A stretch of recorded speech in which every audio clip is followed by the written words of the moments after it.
Chapter 10. Now I, Paul, myself beseech you by the meekness and gentleness of Christ, who in presence am base among you, but being absent am bold toward you. But I beseech you, that I may not be bold when I am present with that confidence, wherewith I think to be bold against some, which think of us as if we walked according to the flesh. For though we walk in the flesh, we do not war after the flesh.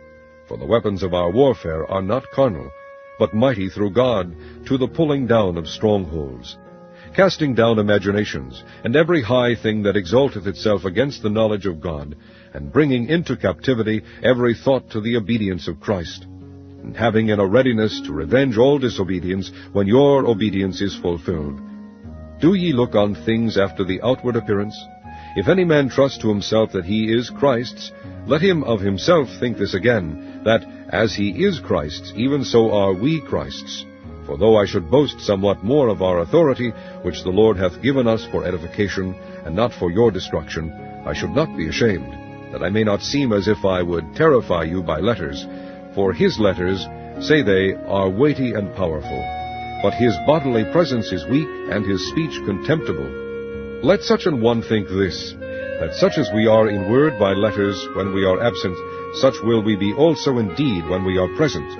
For we dare not make ourselves of the number, or compare ourselves with some that commend themselves, but they measuring themselves by themselves, and comparing themselves among themselves, are not wise. But we will not boast of things without our measure, but according to the measure of the rule which God hath distributed to us, a measure to reach even unto you. For we stretch not ourselves beyond our measure, as though we reached not unto you. For we are come as far as to you also in preaching the gospel of Christ, not boasting of things without our measure, that is, of other men's labors, but having hope, when your faith is increased, that we shall be enlarged by you according to our rule abundantly, to preach the gospel in the regions beyond you, and not to boast in another man's line of things made ready to our hand. But he that glorieth, let him glory in the Lord. For not he that commendeth himself is approved, but whom the Lord commendeth.